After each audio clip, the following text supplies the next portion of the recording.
अस्सलाम वालेकुम। Rising Pakistan special edition में आपको कहेंगे खुश आमदीद। मेरे साथ हैं मोहम्मद शुएब, मेरे साथ है सबीन फारूक। आपको कहते हैं वेलकम। और आज के इस प्रोग्राम का आगाज हम करते हैं एक छोटे से सवाल से। और सवाल ये है, सबीन, आपने भी कभी अपने आसपास किसी को ये कहते सुना कि अच्छा बस अब शादी हो जाएगी तो बस तालीम खत्म, हर चीज खत्म, बस अब अपने घर को देखना, शौहर को देखना, आगे वाली जिंदगी को देखना, ससुराल को देखना? मैंने तो ये सुना है कि जिंदगी खत्म, ऑनेस्टली, कि आपके अपने लिए आप जीना छोड़ देते हैं, फिर आपने दूसरों के लिए जीना है।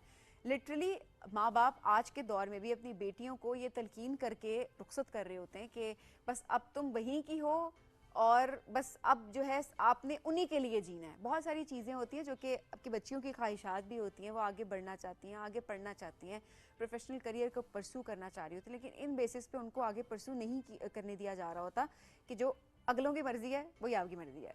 बिल्कुल ऐसे, लेकिन होनी चाहिए, सॉरी, होनी चाहिए। लेकिन अच्छा, हमारे पास आज एक कहानी है जो कि हम आपसे शेयर भी करेंगे, और शेयर करने का मकसद भी है ताकि हम बहुत सारी इंस्पिरेशन ले सकें। हम बात करें आज डॉक्टर रफ़िया नाज की। डॉक्टर रफ़िया नाज ने शादी के बाद भी अपने तालीमी सफ़र को जारी रखा। अच्छा, इस दौरान जब उनके यहाँ औलाद की पैदाइश हो रही है, तब भी वो अपने सफ़र को जारी रखे हुए हैं, यानी मास्टर्स हो, एमफिल हो, पीएचडी हो।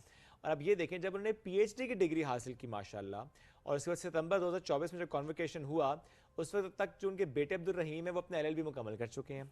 कॉन्वोकेशन हो रहा है और उनको नहीं पता कि अच्छा इसी कॉन्वोकेशन में उनके बेटे को भी डिग्री मिलनी है। And that was the moment for her, जब अपनी डिग्री तो मिली सो मिली, थोड़ी देर बाद अनाउंस हुआ जब बेटे को भी डिग्री मिल रही है। सेम डे कॉन्वोकेशन, माँ और बेटे के, माँ को पीएचडी की डिग्री मिल रही है और बेटे को एलएलबी की और ये हम डिग्री मिल रही सितंबर है। 2024 की बात कर रहे हैं, जब बिल्कुल। माँ और बेटा दोनों को जो है वो डिग्री मिली। और ऑब्वियसली ये बड़ी बड़ी इंटरेस्टिंग स्टोरी थी। सोशल मीडिया पे इसको बहुत हाईलाइट किया गया। हम कहते हैं सोशल मीडिया पे सिर्फ ये दिखाया जाता है, वो दिखाया जाता है, लेकिन नहीं, कुछ ऐसी स्टोरीज होती हैं, लोग बाज़-औक़ात उनको वाकई हाइप देते हैं और वो हाइप के काबिल भी होती हैं। तो एब्सोल्युटली। हम हमेशा कहते हैं कि ऐसी स्टोरीज को लाना चाहिए जो वाकई हाइप के काबिल हो, जो आपकी अप्रिसिएशन, हम सबकी अप्रिसिएशन जो डिजर्व करते हैं। सो ये एक ऐसी स्टोरी थी जो कि अपलोड हुई सोशल मीडिया पे और उसके बाद आप सब ने इसको बहुत ज़्यादा पजराई भी दी। लेकिन इससे हम क्या सीख सकते हैं शुएब?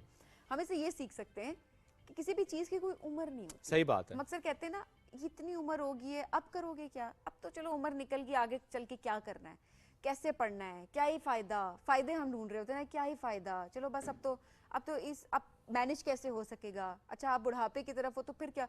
नहीं, शौक का कोई मूल्य नहीं। अगर आप कुछ शौक है पढ़ाई का, चाहे वो उस वक्त आपकी ज़रूरत नहीं भी है, तो क्योंकि आपकी ज़रूरत बन जाता है आपका शौक बाज़ औक़ात, सो आप उसको अचीव करने में कुछ भी कर सकते हैं। एंड इर्द गिर्द के लोग बहुत मैटर करता है। प्लीज़ अप्रिशिएट करें, प्लीज़ मोटिवेट करें ऐसी स्टोरीज को, चाहे वो मर्द है चाहे वो खातून है। बिल्कुल ऐसे ही है। अच्छा सबीर, मैं बल्कि उनकी कहानी से मतलब कुछ पॉइंट्स ऐड भी करना चाह रहा था कि जब मोटिवेशन की हम बात करते हैं, इंस्पिरेशन की बात करते हैं, कि इससे पहले जिक्र तो हमने किया पीएचडी का और बेटे के एलएलबी का, लेकिन आप जब हर्डल्स की बात करते हैं, सो अगर हम 1998 की बात करें, जब उनका मास्टर्स का वाइवा था, उस दिन उनके बेटे की पैदाइश ड्यू थी। अच्छा, अब ज़ाहिर है हॉस्पिटल जाना था उन्होंने।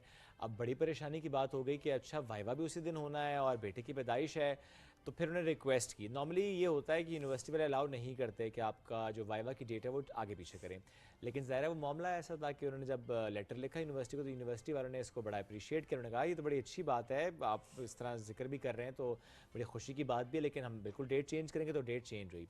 अच्छा, इसके साथ साथ इसी तालीमी सफ़र में जब वो एमफिल कर रही थी, तो एमफिल के दौरान उनकी 2 बेटियों की पैदाइश हुई। यानी देखिए, तालीमी सफ़र भी जारी है, साथ साथ जो फैमिली लाइफ में आप आगे बढ़ रहे होते हैं, उस तरह भी चीज़ें चल रही होती हैं, बैलेंस करके चल रहे हैं। बल्कि I mean must be very challenging must be very challenging for her and for the whole family, I believe. Exactly. लेकिन सबने साथ दिया ना, बड़ा उनका सपोर्ट किया, उनकी पूरी फैमिली ने उनको बहुत पेरेंट्स ने सपोर्ट भी किया। उनको करेज दी कि अच्छा आपने करना है। उनकी जो अपने हस्बैंड और आगे सारे बच्चे, उन सब ने कैसे मामा का साथ दिया कि आपने और आगे जब बढ़ना हमारी है। डॉक्टर साहब से बात हुई, हाँ। मुलाकात हुई, तो पूरी जर्नी उन्होंने हमसे इस बारे में शेयर भी की थी, हमसे बात भी की। और जाहिर सी बात है, इन स्टोरीज को हाईलाइट करने का हमारा थ्रू आउट एक मकसद है, वो ये कि हम हर दिन एक नई बात आप लोगों के लिए लेके आएँ, एक नई स्टोरी आप लोगों के लिए लेकर आएँ, ताकि आप और हम मिलके उन तमाम स्टोरीज से सीख रहे हों और एक दूसरे के लिए रास्ते हमवार कर रहे हो। ये बहुत ज़रूरी चीज़ होती है कि आप रास्ते हमवार कर रहे हो, एक दूसरे के लिए हर्डल्स क्रिएट ना कर रहे हो। ऑलरेडी लोग बड़े चैलेंजेस में, यू नेवर नो कि किसके अंदर क्या चल रहा है, अंदर का शोर कितना है किसी के अंदर। आपने उस शोर को कम करना है, उस शोर को बढ़ाना नहीं है। दूसरों को उनके राइट्स देने, उनके साथ अच्छा सलूक करना है, उनको मोटिवेट करना है, उनको सपोर्ट करना है। एब्सोल्युटली, बड़ा अच्छा पैगाम था आज हमारे इस शो के थ्रू भी। और अगर ऐसी कोई कहानी आपकी नज़र में भी है जो आप चाहते हैं कि हम तक पहुंचे, प्लीज़ डू कॉन्टेक्ट अस। हम उस कहानी को अपने शो के थ्रू पूरी दुनिया तक पहुंचाने की कोशिश करेंगे। अभी बढ़ेंगे हम ब्रेक की तरफ। ब्रेक से वापस आएंगे तो अपने इस ट्रांसमिशन को आगे बढ़ाएंगे with the amazing guest we have today. Stay with अस।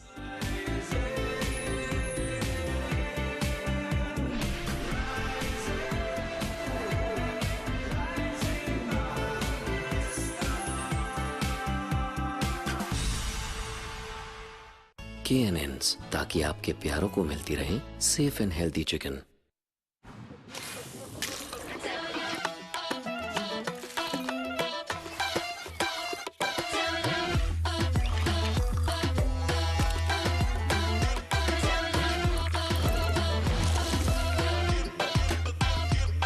इफ्तार को करो रिफ्रेश विद 7 Up।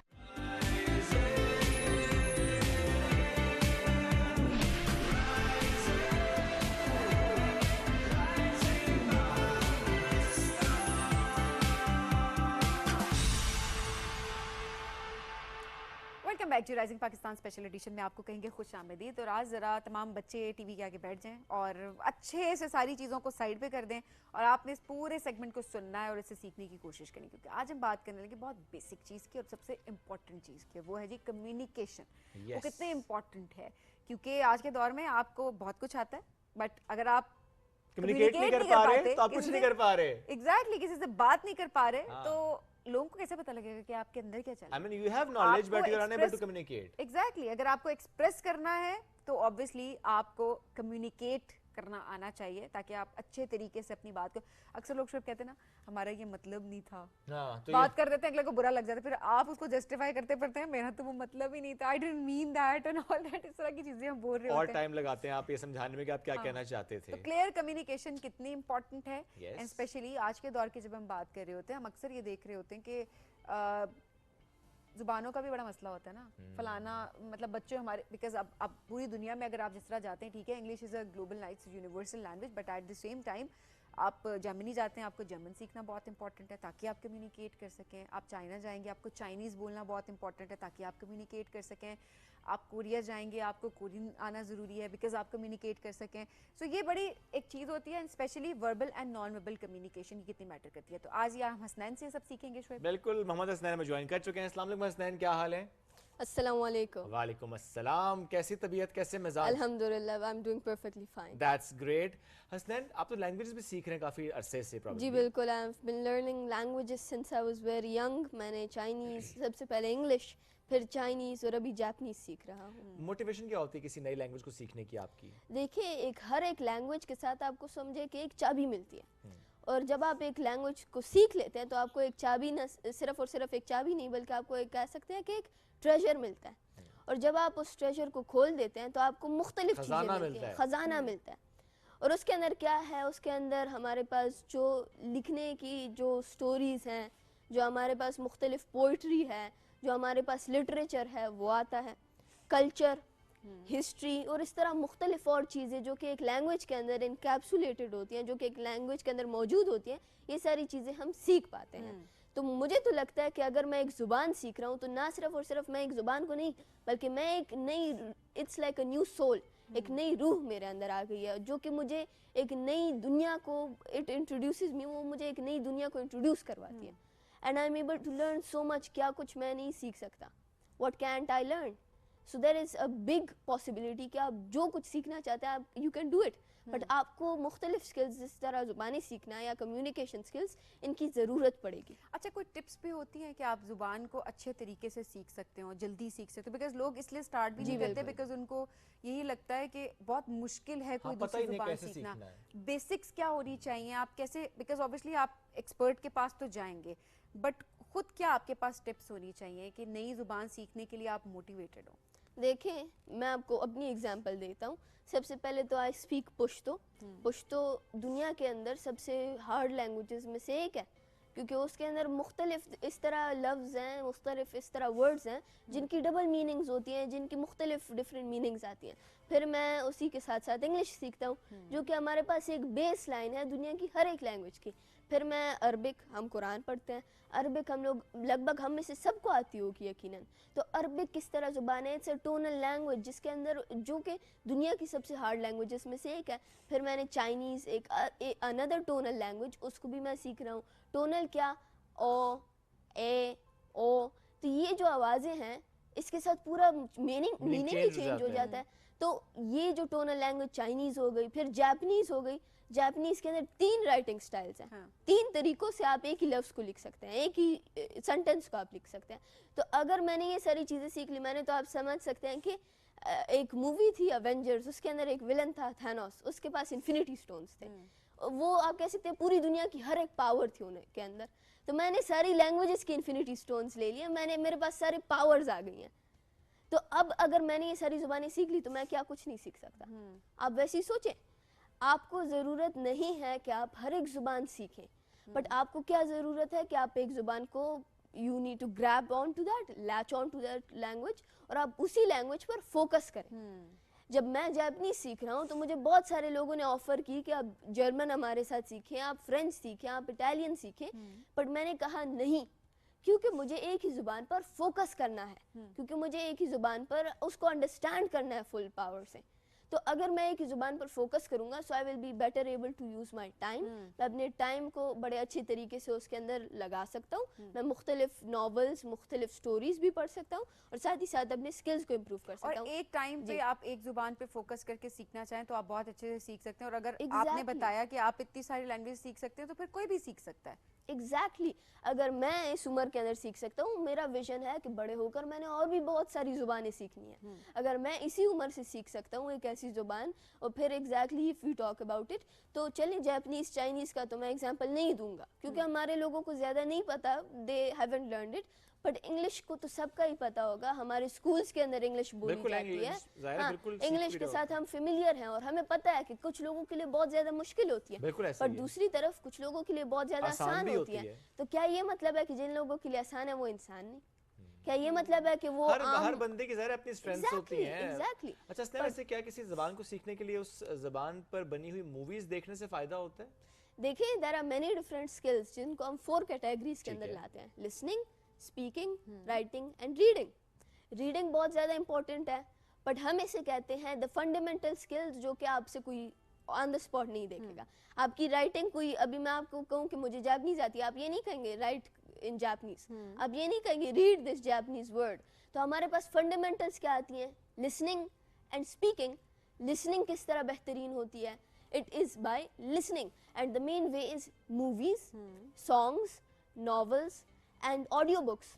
आप ये सारी चीजें लिसन करके आप जुबान को बड़ी आसानी से सीख सकते हैं। Exactly. And then you practise by communicating, आप किसी ऐसे प्रैक्टिस शख्स से कर बात सकते हैं करना, कम्युनिकेटिंग, और फिर जब आप उन्हीं फिल्म्स को देखते हैं तो आपको उसकी एक्सप्रेशन, एग्जैक्टली, टोन, एक्सेंट, इन सारी चीजों समझ का आता है। और जिस तरह हम अपने बच्चों को कहते हैं ना कि अब अंग्रेजी में आप फिल्में देखना शुरू करो, मूवीज आप देख रहे हो, कार्टून, एग्जैक्टली, तो वो आप बेहतर तरीके से अच्छा हो जाता है एक्सेंट उनका। अच्छा हो जाता है। लेकिन हम एक और काम भी करते हैं सभी, मेरा बच्चों से कहते हैं चलो बेटा ये वो फलाना बंदा है ना, जरा अंग्रेजी बोल के दिखाओ। तो आपके साथ ऐसे होता है कि मामा कहती हो कि वो गेस्ट हैं, जरा चाइनीज बोल के दिखाओ? मुझे लगता है उनको कहते होंगे उर्दू बोल के या पश्तो बोल के दिखाओ, ऐसे। हाँ, ये बात तो है, क्योंकि ऑनेस्टली स्पीकिंग मेरी उर्दू उतनी अच्छी नहीं है जितनी मेरी फॉर एग्जांपल इंग्लिश अच्छी है। तो ये जो आप चाइनीज पे लग गए, आप अरबिक पे लग गए, आप जापानीज पे लग गए, उर्दू पे भी लग जाते हैं? नहीं, आती तो है मुझे ऑफ कोर्स, पर बात ये है कि चूंकि मैं इंग्लिश लैंग्वेज का इंस्ट्रक्टर हूँ, तो बात करते करते फ्लुएंसी आ जाती है। नहीं, वो इंग्लिश निकल आती है। तो वो मेरा मेन इशू है कि ये बहुत अच्छा है, इंग्लिश निकल आती है, जी, कहीं ना इंग्लिश कहीं से निकल आती कहीं है। ना कहीं से। जरा आप पूरा दिन अगर 2-3 लेक्चर्स या पूरा दिन आप उसी लैंग्वेज में कम्युनिकेट करें तो वो ऑटोमेटिकली आपके अंदर एग्जैक्टली, यहाँ तक कि सोच भी हम लोग जब आप सोच अंग्रेजी रहे में होते सोचते हैं, हैं। हाँ, हम लोग जब सोच रहे होते हैं तो एक इंटरनल मोनोलॉग चल रही होती है। आप कहते हैं इस तरह करूंगा, ये होगा, इस तो तरह। वो अंग्रेजी में वो चल रहा है तो अंग्रेजी में निकलता चल रहा है। अंग्रेजी में Makes है। sense, नहीं, हाँ। लेकिन वो सवाल जो मैंने किया ना कि जैसे आप जब लैंग्वेज नई सीख रहे होते हैं तो आप किसी को इम्प्रेस तो करते हैं ना लैंग्वेज से। जी, तो बिल्कुल। फॉर एग्जांपल हम आपके सामने सिनेरियो रखें कि ये हमारा जो राइजिंग पाकिस्तान का सेट है, फानूस भी है यहाँ पर, एक टेबल्स भी हैं यहाँ पे, सोफे भी हैं यहाँ पे, टेलीफोन भी है यहाँ पे, किचन कॉर्नर भी है, छोटी छोटी मछलियाँ भी हैं। इस सारे को एलैबोरेट अपने चाइनीज में करना हो तो कैसे करेंगे? I don't know that much. I have learned only the basics. हमारे पाकिस्तान के अंदर I have lived in Peshawar, जिस तरह आपको पता होगा. If you ask me, for example, to talk to you, to introduce myself, to tell you about myself, I can do that in both languages, and I can even go in depth in Japanese. But असल में problem ये है कि you aren't able to go so far into Chinese because I've lived in Peshawar. But हमारा एक main issue ये है that our people believe that if you know a language, you know it all. हाँ, no it all तो नहीं, लेकिन शायद ये एक्सपेक्ट किया जाता है कि चलो यार थोड़ा बहुत तो बोलेगा ना, उसमें कुछ ना कुछ सेंटेंसेस तो होंगे ना. जी बिल्कुल. बट फॉर एग्जांपल मुझसे कोई पूछता है कि आपको चाइनीज आती है, तो मैं कहता हूँ कि यस. जैसे चले बिंग चा क्या, बिंग चा का मतलब क्या होता है इन चाइनीज? बिंग चिलिंग एक मैंने मुझे लगता है कि if you are trying to quote that it's ice cream. If you are trying to quote that, so it's basically that. Being नहीं, cold tea. I wanted to say cold tea actually. नहीं, आप being chill.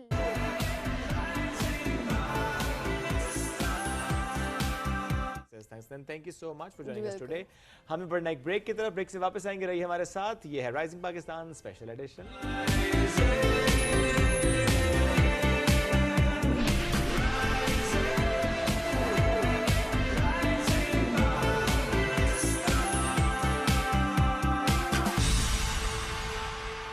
KNNs, ताकि आपके प्यारों को मिलती रहे safe and healthy chicken.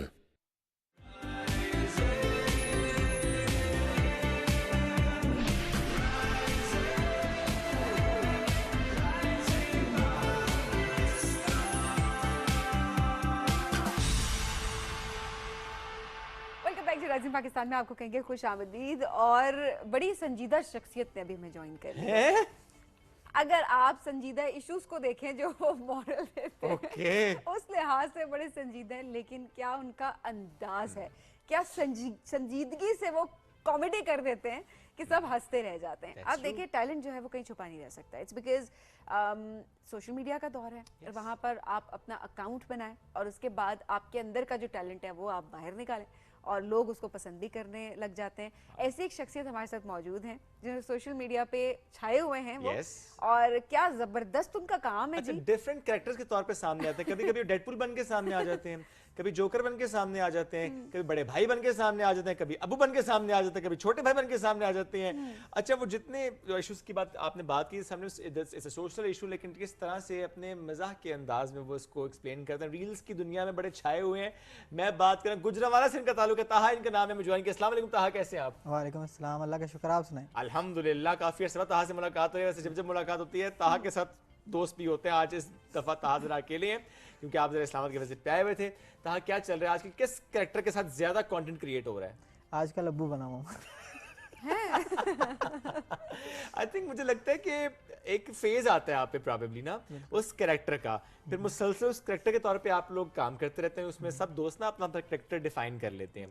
अच्छा, फिर अचानक सब अपना कैरेक्टर चेंज कर लेते हैं. बिल्कुल ऐसे ही है. बिल्कुल ऐसे. वैसे ये क्या बात है कि अम्मी वाला जो कैरेक्टर है ना, वो आपने एक ही अपने एक दोस्त को पक्का पक्का दिया हुआ है? असल में हम सब लोगों ने ट्राई किया है, बट उसके ऊपर सबसे ज्यादा सूट करता है. हमें जितने कमेंट्स आते हैं सब में यही होता है, यार वो अली भाई जो अम्मी बनते हैं ना, उन जैसी अम्मी कोई नहीं बन सकता. तो क्योंकि अली भाई जैसे जुत्ती मारते हैं ना, वैसी कोई जुत्ती नहीं मार सकता. फ्लाइंग चप्पल और प्रॉपर तरीके से फिर मारते हैं. ये नहीं कि एक्टिंग, वो प्रॉपर मारते नहीं, वो सिंपल प्रॉपर के आपकी अम्मी की तरह मारते हैं. बात करता हूं, अम्मी कभी भी प्रॉपर नहीं मार सकती. प्रॉपर ही मारेंगी. जी जी, अल्हम्दुलिल्लाह उनकी वजह से तो इधर पहुंची है. अच्छा, अभी तक पड़ती है या पहले? अब कर तो ठीक हो गया. हमें बचपन में हमें तो बहुत झाड़ू, बेलन, पता नहीं वो तो हैंगर जो पास पड़ा होता, चप्पल, और चप्पल से हम अक्सर बच जाते हैं क्योंकि वो फ्लाइंग होता था, तो वो अक्सर निशाना चला भी जाता. जरा तेज हो गए हमारे रिफ्लेक्स. अब लोग हमसे पूछें कि आज की जनरेशन के रिफ्लेक्सेस क्यों इतने तेज हैं? हमारी प्रैक्टिस ही इतनी है. ज्यादा मार पड़ गई, ज्यादा मार खा के वैसे भी आपके रिफ्लेक्सेस तेज हो जाते हैं. तो how are you enjoying this content creation world? अपने कैरेक्टर्स को एक्सप्लोर करने का मौका मिलता है इसलिए एंजॉय करते हो? लोग पसंद करते हैं, फैंस आते हैं, रीच बढ़ती है. What is that one motivation behind this? The one motivation is के जब से कंटेंट क्रिएट कर रहे हैं ना, तब से एक कमेंट्स आते हैं बड़े प्यारे प्यारे कि यार आपकी वजह से मैं ना थोड़ी देर हंस लेता हूँ, मेरे दिन में थोड़ी सी खुशी ऐड हो जाती है. तो that is my personal motivation. वैसे सब शुगर मेले के लिए कर लेते हैं हम लोग क्योंकि इकट्ठे होते हैं, तो वो भी एक शुगर मेला अलग हो जाता है. तो उसके लिए कर रहे हैं बस. ऑलराइट. अच्छा, इन दोस्तों में आहिस्ता से हम देख रहे हैं ना कि शादियां भी हो रही हैं. जी माशाल्लाह. तो इस शादियों के बाद, बाप बनने के बाद वो जिम्मेदारियां जब बढ़ जाती हैं, तो फिर भी उतना ही टाइम देते हैं आपको कंटेंट क्रिएशन के लिए, या कि नहीं वो यार वो तुम्हारी भाभी ने बुला लिया यार, मैं ज़रा घर जा रहा हूँ, वो यार वो बच्चे का ये मसला, घर जा रहा हूँ। नहीं, इसको हमने एज अ जॉब ट्रीट किया हुआ है। प्रॉपर टाइम देते हैं, सुबह 8 बजे से 6 बजे तक हम लोग आते हैं, वो प्रॉपर टाइम देते हैं। वीकेंड्स फॉर फैमिली, उसके बाद नाइट टाइम फॉर फैमिली। वैसे हम शुगर के लिए निकल जाते हैं। कोई ऑफिस रखा हुआ है या क्या? बिकॉज आपको एक प्रॉपर स्पेस चाहिए एडिटिंग एंड अदरवाइज आप फोकस नहीं कर पाते ना। हाँ जी, हमने प्रॉपर एक स्टूडियो लिया हुआ है, उसके अंदर हमारे कैमरास वगैरह सब कुछ वहाँ पे पड़े हैं, कॉस्ट्यूम्स, दाढ़ियाँ, टोपियाँ, सब कुछ वहीं पड़ा हुआ है। अब्बू अम्मी सारे वहीं पड़े वहीं पे पड़े हैं। उधर से निकलते सार हम लोग अपने ओरिजिनल हालत में आ जाते हैं, ताहा बन जाते हैं, वरना वहाँ पे मैं अब्बू हूँ। तो ये वीडियो में फौरन अब्बू बन जाते हैं। So is this a good source of income as well? It is if you are not working for the money. If you are working for the money, then it's not. ये कैसे? ये basically वही बात है ना कि आप अगर किसी चीज़ को दिल से करते हो ना, तो अल्लाह आपको नवाज देता है। जब आप उसको पैसे के लिए करते हो ना, तो फिर अच्छा भाई, दैट्स वेरी ट्रू। बहुत से लोग ये राय रखते हैं कि अगर यूट्यूब की बात करें कि अगर आप इस सेट ऑफ माइंड से आ रहे हैं कि अच्छा आप कमाएंगे और पहले दिन ही आप कमाएंगे, ज़रा गौर से सुने सीधा अपनी बात ना, आपको एक वाक़या याद भी आएगा कि किसी ने जिक्र किया था एक दफ़ा कि अगर मेरी पहली वीडियो पे व्यूज़ ना आए तो मैं यूट्यूब छोड़ दूंगा या छोड़ दूंगी, मैं इसको ओपन एंडेड रखता हूँ। समझ तो आपको आगे मैं किसकी बात कर रहा हूँ। ये मेरी बात करें जी, मेरी बात करें। तो अगर इस सोच से आप करेंगे तो फिर काम खराब है कि पहले दिन ही आप कहें जी अच्छा वो वायरल भी हो जाऊंगा। कर भी नहीं पाते ना आज तक, वो एक तरह से आपके माइंड में कहीं होता है कि अच्छा व्यूज अच्छे आने चाहिए। पहले वीडियो में नहीं आते ना व्यूज, नहीं आते। आप पहले वीडियोस के बाद आए थे, मोटिवेशन थे हमें। 3 साल तक व्यूज नहीं आए, 5 साल तक पैसे भी नहीं आए। 3 साल तक व्यूज नहीं आए, 5 साल तक पैसे नहीं आए। कंसिस्टेंट कैसे रहे फिर? कंसिस्टेंट मोटिवेशन क्या थी? हमारी मोटिवेशन मैंने आपको बताया ना, कमेंट्स। वो जो कमेंट्स होते हैं ना, जब हम लोगों ने स्टार्ट किया था तब हमें बाहर से कमेंट्स आते थे ज़्यादा कि आप लोगों की वीडियोस देख के हमें पाकिस्तान का टाइम याद आ जाता है। हमारी अम्मी हमें मारती थी और ये वो सारा कुछ जो है ना, हमारे अब्बा हमें डांट रहे हैं। अल्लाह पाकिस्तान का ही ज्यादा मारे तो पड़ गया माओ से इनको वीडियोस में, क्या करें वो भी। असल में यही देसी सबसे मेन एस्पेक्ट ही है हमारा, तो वो बाहर के लोग अभी भी याद करते हैं। अब बाहर तो नहीं मार सकते ना, केस हो जाते हैं माओ पे ही, अल्लाह माफ करे। तो वो सिस्टम बाहर के लोग ये देख के भी एंजॉय करते हैं, ये पाकिस्तान में तो चल रहा है ना अभी तक, मामला सही गर्म है। हमारा कल्चर माशाल्लाह बड़ा अच्छा है इस मामले में। नहीं मैं देखिए कलरफुल पेरेंट्स कलरफुल लाइवली बिल्कुल लाइवली ना, हर घर लाइवली है, कहीं से बेलन की आवाज इस्तेमाल हो रहा है सेट पे। सही बात है ना, मतलब आप हमेशा चौकन्ने रहते हैं, आप एक्टिव रहने, कहीं से पढ़ सकती है। बिल्कुल ऐसे। करतूत ठीक करे ना, आप सो नहीं पा रहे सुकून से, आपको पता है कि क्या होने वाला है। तो करतूत ठीक करे ना सारे बच्चे, क्यों नहीं ठीक करते? बेचारे बच्चे तो मासूम ही होते हैं, पेरेंट्स भी मासूम होते हैं, जस्ट आवर कल्चर। थे, अब नहीं। कब तक मासूम थे? जब तक हम घर में थे। जब हम स्कूल गए फिर हमारी शरारतें एडअप होना शुरू हो गई। हम ऐसे बहुत अब सारी बहुत शरारती हैं। अच्छा, ये इकट्ठा होके स्टार्ट करना, ये आइडिया कैसे है? अच्छा, स्पेशली मिले कैसे? दोस्तों आपसे सारे बचपन से, बट ये जो स्टार्ट करने का प्लान था कैसे हुआ? तकरीबन मेरा जो बेस्ट फ्रेंड है बचपन का, वो है वलीद। तो वो मेरी साथ वाली गली में रहता था, तो मैं उसके घर खेलने जाता था PS2 उस टाइम पे। तो बस 1901 में ठीक है। तो उस टाइम PS2 खेलने जाते थे। यहाँ फेसबुक उस टाइम बिल्कुल ब्रांड न्यू था, तो वो इंटरनेट उसने मुझे दिखाया कि ये इंटरनेट होता है। उस टाइम पे फिर एक एप्लीकेशन थी वाइन, उसने मुझे बोला यार ये ना शुरू करें, अंग्रेज कर रहे हैं हम भी करते हैं। सही है। हमने कहा जी कर लेते हैं। तो बस उस टाइम पे शुगल तो अल्हम्दुलिल्लाह वो एक प्रॉपर जरिए ही बन गया हुआ है खुशियां बांटने का। बिल्कुल ऐसे। फेवरेट कैरेक्टर आपका अपना कौन सा है, मी के अलावा या अब्बू के अलावा, जो कि जिसमें आप प्रॉपर एक किसी और कैरेक्टर में जाते हैं, जैसे डेडपूल है या अदरवाइज, जिसको करके ज्यादा मजा आता है आपको? डेडपूल करके मुझे मजा आता है क्योंकि उसमें शरारतें करनी होती हैं, बस कुछ खास नहीं करना। कर रहा है वैसे, वो कॉस्ट्यूम बड़ा सूट करता है आप, I don't know why, but I mean बहुत सूट करता है वो। असल में मेरी नेचर वैसी ही है। वो कैरेक्टर्स के अंदर तो मैं नहीं शो करा सकता क्योंकि अब्बू बन के तो जरा सीरियस रहना पड़ता है ना, तो उसके अंदर मैं जरा खुल के हर काम कर रहा हूँ। आप इस्लामाबाद में कुछ अर्सा पहले आए थे डेडपूल के उस कॉस्ट्यूम में? हाँ जी, इस्लामाबाद वाली पार्क भी गए थे। हाँ जी, हमारी इस्लामाबाद की 2 वीडियो है, उसके अंदर हमने ट्विन सिटीज पे बनाई है, इस्लामाबाद रावलपिंडी दोनों। उसमें हमने व्हीलिंग भी की, उसमें हमने ड्रोन उड़ा के बड़े प्यारे प्यारे शॉट्स भी दिए, डांस वगैरह सब कुछ किया। उधर पार्क भी गए और रेसिंग भी की प्रॉपर। बड़े मजे का एक्सपीरियंस। क्या कमेंट थे लोगों को बड़ा पसंद आता देख के, स्पेशली जब आप वीडियोस बना रहे होते हैं? बाज़ वक़्त आप डिस्करेज इस चीज से भी हो जाते हैं ना कि वो लोगों के क्या कमेंट्स होंगे? वो हमने बड़ी देर पहले सोचना छोड़ दिया हुआ है। अच्छा ये this is I think this is the key this is the कि आप ये छोड़ दें कि लोग क्या सोच रहे होंगे, आप वो क्रिएट करें जो आपका दिल कर रहा है। बिल्कुल अच्छा बता देखिए उसमें दो बातें ना, एक एक आपने वीडियो अपलोड कर दी, अब तो कमेंट्स आएंगे, अब भाड़ में जाओ जैसे मर्जी कमेंट्स करो, लेकिन जो सबीन भी बात कर रही है कि जिस वक्त आप कर रहे हैं एक्चुअली एक्ट कर रहे हैं, आउटडोर हैं, गलियों में जाके, पार्क में जाके, मॉल्स में जाके, उस वक्त आसपास आई मीन अनकंफर्टेबल कभी होते हैं? बिल्कुल जब स्टार्ट था तब होता था कि यार लोग देख रहे हैं, उसके बाद फिर हमने कहा देखते हैं तो देखने दें। असल में वो भी इंजॉय कर रहे उनको थे। उर्दू में क्या कहते हैं? ठीक ओके, मैंने अच्छा लफ्ज इस्तेमाल किया था। नहीं अल्हम्दुलिल्लाह, वो बताया ना उन्हें माँ फर्क की ही नहीं जूतियां खा खा के हम डीट हो गए हुए हैं। और उन्हें फर्क ही, वो उन्होंने पहले बता दिया फर्क नहीं पड़ता, तो हाँ, इसलिए नहीं मैंने फर्क मौके का फायदा उठाया कि उन्हें तो फर्क ही नहीं पड़ेगा, कह दे बेशक। बिल्कुल ऐसे इट्स गुड, हम सब ढीठ हैं कहीं ना बिल्कुल कहीं। ऐसे। इट्स गुड, बाकी हम इम्यून हुए हुए बचपन से। नहीं होंगे तो फिर काम खराब है, थोड़ा सा होना पड़ता है ना, हाँ। वरना फिर आप फिर आपकी काम मेंटल नहीं हेल्थ कर खराब हो पाएंगे। जाएगी, तो वो वक्त आप हालात नहीं बदल सकते, अपने आप को हालात के हिसाब से ढाल सकते हैं। अपने This is the जज्बात best बदल thing. सकते हैं आप। बदल सकते हैं, हाँ जज्बात बदल सकते हाँ हैं, ना, कमेंट्स I पढ़ mean, के कमेंट्स पढ़ के। देखें दो किस्म के कमेंट्स होते हैं, एक जो आपको हेट दे रहे हैं ठीक और है। एक आपको जो सिखा रहे हैं। आप जो सिखा रहे हैं उन पे फोकस करें ना, हेट ठीक वालों है। को ना नहीं दें। अब वो जो लड़कियां आपको डीएम करती हैं उनको क्या जवाब देते हैं? उनको हम कहते हैं कि भाईजान एंगेज्ड।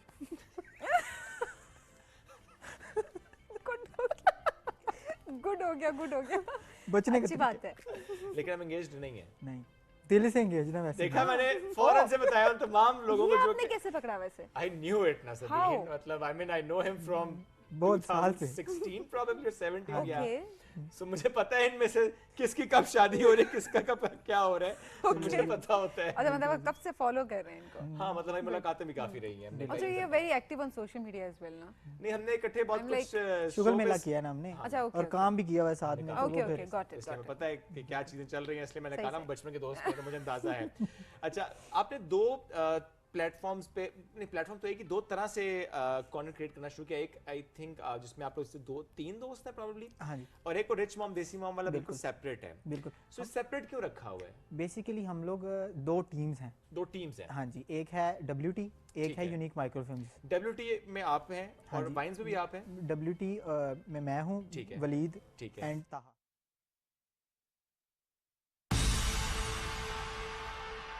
Welcome back. मोहम्मद भी हैं, दुआ भी हैं, इसका मतलब अरशद भाई भी हैं, फैमिली भी है। तो सेगमेंट है जनाब ज़ैनब के पापा। आज का पैगाम क्या है वीडियो आपको दिखाते हैं, फिर उस पर करेंगे डिस्कशन। सुनाओ मोहम्मद, आज का रोजा कैसा गुजरा फिर? होता है पापा जी, अच्छा तो गुजरेगा ही, जब रखा नहीं तो ले पे जो पहले लो चलता है। चिड़ी रोजा रखा होगा? हाँ जी पापा जी, चिड़ी रोजे का स्वाद तो नहीं मिलता है पापा जी। याद है बेगम, हम भी बचपन में चिड़ी रोजा रखा करते थे। हाँ ज़ैनब के पापा, वो तो बाद में पता चला कि चिड़ी रोजा तो होता ही नहीं। अरे पापा जी आप लोगों की शादी बचपन में ही हो गई थी? नहीं जैनब, आपकी मामा ना मेरे मामू की बेटी थी ना। तब भी आपको मामा ज़ैनब के पापा कहते थे और दुआ से पापा कहते थे। नहीं ये अरशद भाई कहते थे। सो वेलकम करते हैं। अस्सलाम वालेकुम अरशद भाई, अस्सलाम वालेकुम भाभी, कैसे हैं आप लोग? वालेकुम सलाम। आज जो है ना सामने 4 होस्ट नजर आ रहे हैं हमें। एक होस्ट वापस चला गया उस तरफ। एक कम हो गया। वो एक जगह नहीं, वो कभी गेस्ट होती है, कभी होस्ट होती है और कभी ऑर्गेनाइजर होती है। ये हमारी मैनेजमेंट में भी है ना। ये मैनेजमेंट में भी है। So, दुआ सब कुछ है यहाँ पे, इसमें कोई शक नहीं है। अच्छा भाई, रमजान पे ज़रा हम लोग रोजाना बात तो कर रहे होते हैं, लेकिन हमने सोचा कि आज जरा पूछें कि आपके घर में रमजान, आपके घर का रोजा, आपके घर में जो पूरा माहौल होता है, थोड़ा सा उसको एक्सप्लेन करें कि रमजान में क्या रूटीन है जो बदल जाती है हमारी अपनी फैमिली फैमिली की। यस हाँ, पहले क्योंकि सोशल मीडिया पे हम काम नहीं करते थे, सिर्फ सुबह सैरी करके फैक्ट्री चले जाना सही, और शाम को इफ्तारी के बिल्कुल एंड टाइम पे पहुंच जाना और खाना खा ले। सही ये था। अब क्योंकि हम ये सोशल मीडिया की एक्टिविटी में काफ़ी मसरूफ़ रहते हैं, लेकिन ये है कि सुबह का जो सैरी का खाना वगैरह होता है उसमें भी हमें थोड़ी अपनी मसरूफियत दिखानी पड़ती है। सही है। आप कितने बजे उठते हैं? हम सुबह तकरीबन 3:30 उठ जाते हैं। ठीक है। रमज़ान में ओके, तो बच्चों को जगाना, सही है। दुआ मोहम्मद दुआ तक उठ जाती है। ओके, हाँ जी। अच्छा दुआ भी कहती है मैं सैरी करूंगी। सैरी करती है वो, बेशक वो चिड़ी रोजा रख ले। हाँ, चिड़ी भी नहीं रखती, वो छोटा चूंटी रोजा रखती है। ये हम सब ने बचपन में यही रखा हुआ है ना, उठा हाँ, सैरी हाँ। के टाइम उठ जाए, अफ्तारी और सैरी के टाइम में नंबर 1 होते थे, बीच में दुआ की एज जी में जी ना। जी। असल चिड़ी में रोजा। पहली माएँ कितनी अच्छी होती थी और सादी होती थी कि बच्चे को ना ताकि वो रोज़ा रखने वाली उसकी आदत पड़ जाए। तो ये चिड़ी रोज़ा के नाम वाला जो उसको प्रैक्टिस होती थी कि वो ना बेटा चिड़ी रोज़ा रख लो, दोपहर को खाना खा लेना, उसके बाद उसने खाना तो फिर रख लेना शाम तक। तो ये बच्चे को आदत डालना और उसको प्रैक्टिस करने की कोशिश करना कि वो उसकी ना रोजे वाली आदत बन जाए। सहरी में जगाना बच्चे की वो एक हैबिट डेवलप होती है ना, और स्पेशली घर का एक माहौल होता है रमजान में, बच्चे उसे से सीखते हैं। आप अगर बेजारी से उठ रहे हैं, एंड टाइम पे उठ के अच्छा पानी पी, या कुछ लोग तो होते हैं सहरी भी छोड़ रहे होते हैं कि सहरी के टाइम बाद रोजा रखो, जो कि गलत बात है, सहरी करना सुन्नत है। तो उस पर्सपेक्टिव से ना बच्चों में वो हैबिट डेवलप हो रहा है जो समझ नहीं आ रही होती। अभी आपकी अब ये कि बच्चे उठे सहरी टाइम, ये तो दूर की बात है, अब बड़े भी मोबाइल में इतना मसरूफ हो गए हैं और बाकी ज़िंदगी के कामों में कि और देर तक रात को सोने वाली आदत जो है वो बड़ी ख़राब है, वो हो गई है। बच्चे तो उठना दूर, बड़े भी नहीं उठ पाते। तो ये है कि ख़ुसूसन रमज़ान में इस चीज़ का एहतमाम करना चाहिए कि बाकी साल जो गुजर गया वो गुजर गया। रमज़ान क्योंकि अल्लाह ताला का वो ख़ास महीना है, अल्लाह ताला का मेहमान है, तो अल्लाह ताला के मेहमान की जो मेहमान नवाजी है वो हमारे ज़िम्मे है।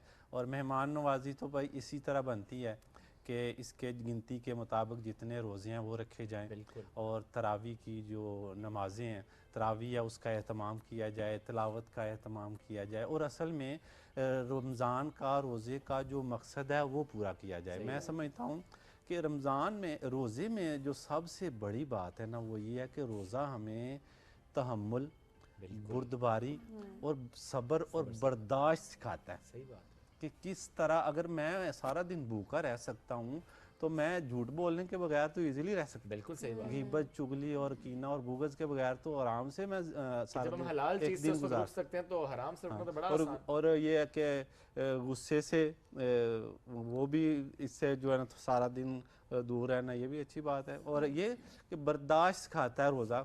और जब हम ये सबसे बड़ी ज़रूरत है इंसान की ज़िंदा रहने के लिए खाना पीना, जब इसके बगैर एक दिन गुजर सकता है तो बाकी चीज़ तो कोई भी नहीं है इसके सामने। सही बात है, इंसान की कमजोरी खाना पीना होती है। ये हाँ, तो इसमें इसी तो के लिए सारी ज़िंदगी की दौड़ भाग है। हाँ, तो उसके बगैर जब सारा दिन गुजर रहा है तो बाकी चीज़ों के बगैर भी गुजारना चाहिए जो गुनाह वाले काम हैं। बिल्कुल ऐसा ही है। भाभी आपका रमजान कैसा गुजरता है? मसरूफियत कितनी बढ़ जाती है? अच्छा, बहुत अच्छा। सहरी, इफ्तारी और पूरा दिन की मसरूफियात होंगी यकीनन। जी जी बिल्कुल ऐसे ही। तो सहरी पे कोई खास फरमाइशें अर्शद भाई करते हैं जी कि सहरी ऐसी हो, इफ्तारी ऐसी हो? जी आज मैंने चावल खाने हैं। अच्छा, यहाँ हलवा बना लें सहरी में, ये नहीं पसंद। हलवा पसंद है आपको? फीकी फीकी और हल्की सी मीठी मीठी और सादी सादी नमक मिर्च के बगैर वाली चीज़ें रमज़ान में मुझे पसंद है। लेकिन सहरी में इफ्तारी में मैंने पकोड़े जरूर खाने होते हैं। कितने पकोड़े खाते हैं अर्शद? माशाल्लाह प्लेट भर के।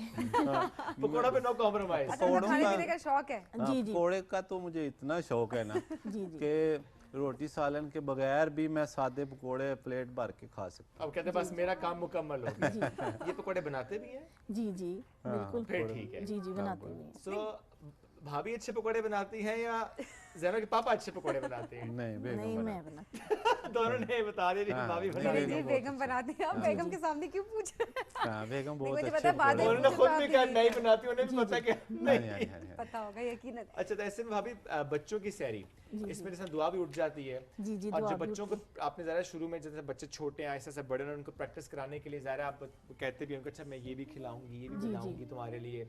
सो किस बच्चे को आपको लगता है कि सबसे ज़्यादा मुश्किल हुआ आपको इस तरफ लेके आना कि नहीं नहीं रखना है, मतलब मुश्किल तो हो रही है बट ज़ाहिर प्रैक्टिस करनी है? जी जी नहीं, मेरा बेटा है माशाल्लाह, अभी उसने 12 साल का होना, लेकिन तकरीबन वो 8 साल का ही था तो प्रॉपर से रमजान के पूरे रोजे रखता है वो। हाँ, ये ज़ैनब से बड़ा है ना, ज़ैनब से वो बड़ा है हमारा कैमरा तो ये ज़ैनब भी तकरीबन 12-1 बजे तक ना भूखी रह सकती है रमजान में भी। पिछला रमजान तो रह सकती थी, अब शायद शाम तक पूरा करे रोजा। इंशाल्लाह इंशाल्लाह ऐसा बच्चों की प्रैक्टिस होती भी है, मोटिवेशन भी आ जाती है। अच्छा, मैं जो कैमरामैन में पूछने ही वाली थी कि वो वीडियोस कौन बना रहा है? ईसा बनाता है। जी मेरा बेटा ईसा। आपका बेटा 12 साल का? मोहम्मद ईसा है उसका नाम, वो 12 साल का हो चुका है अल्हम्दुलिल्लाह। अब वो प्रॉपर स्कूल भी जाता है। अच्छा भाई, उसको क्यों नहीं लाते वीडियोस में? वीडियो में वो कब, क्योंकि हमें आज तक वो किसी भाई हमारे कैरेक्टर पूरे हैं। यही मैं सुनना चाहती। ईसा देख ले। ईसा ने कभी कहा कैमरे के आगे आने के लिए? नहीं, उसके कहें भी ना कि यार आज आपको ना लें वीडियो में, वो कहता है नहीं नहीं पापा जी वो मैं सैड ही ठीक हूँ, मतलब सैड पे ठीक हूँ। साइड पे ठीक है। शौक ही नहीं है बिल्कुल भी। हाँ, अच्छा, उसे लेकिन नहीं वैसे फॉर अ चेंज, क्योंकि अक्सर लोग कहते हैं ना कि थोड़ा बहुत चेंज हमें मिले, तो कहीं ना कहीं आप जरूर उसको रिक्वेस्ट करके हाँ, बल्कि मैं introduce उसको लाया हूँ, याद आया 2-4 वीडियो अच्छा। में अच्छा वो उसे बतौर जिन लाया था मैं। हाँ, उसको मैंने रोल दिए 3-4 वीडियो में जिन का रोल दिया ओके। था। तो वो शायद इसलिए नहीं आता। हाँ, बड़े अच्छे तो उसने जिन का रोल देते मैं नहीं आ रहा। उसके बाद नहीं हो पाया, सही बात है। तो बड़े अच्छे उसने वो रोल प्ले किए थे। लेकिन ये जो बात है, हमारे कैरेक्टर पूरे हैं, ये भी हाँ। बड़ी इंपॉर्टेंट बात है, क्योंकि हमारे इन्हीं कैरेक्टर पे हम लोग पूरा खेल लेते अब हैं। मैंने नहीं, कहा ईसा घर के में बगैर भी भी हम अधूरे हैं। हाँ, जाहिर है, देखें कैमरे के पीछे पड़ना बड़ा इंपॉर्टेंट होता है। हाँ जी, हाँ जी, इसमें हाँ कोई जी, शक नहीं है। मैं तो अक्सर कहता हूँ लोगों से कि भाई आप ये जो देखते हैं ना, बड़ी अच्छी और मज़ेदार वीडियो बनी है, ये 5-6 लोगों ने बनाई है, इसके पीछे बड़े लोग हैं, उनके लिए भी दुआएं किया करें। बिल्कुल, बिल्कुल, ये on हमारे screen तो हमारे different लोग- इस शो के लिए भी देखें, it's not just Sabeen and me, it's not just the It's a guest, whole team. It's a whole team, it's a production team, जिनकी वजह से हमारा हाँ, ये नहीं कि गुस्सा ही, मैं भी आम इंसानों की तरह इंसान हूँ। जाहिर है। हर गुनाह जो एक आम इंसान में होता है ना, वो मुझ में भी है।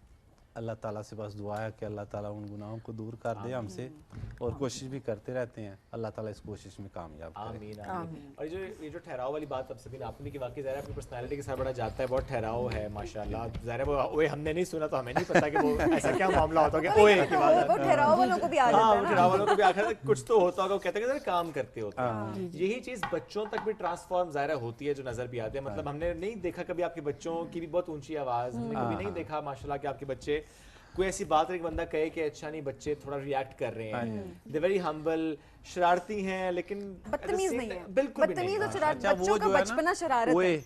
ओए वो वाली गोली नहीं है जो सीधी लगा मार दी जाती, ओए वो गोली है जो सबको ना कहने के लिए ना, ओए आराम से बैठ जाओ, ऊपर कुछ लाई जाती है। ओए ऊपर की फायरिंग, वो हमें जो गोली चलाई जाती है ना, वो है। मतलब वो हवाई फायरिंग है।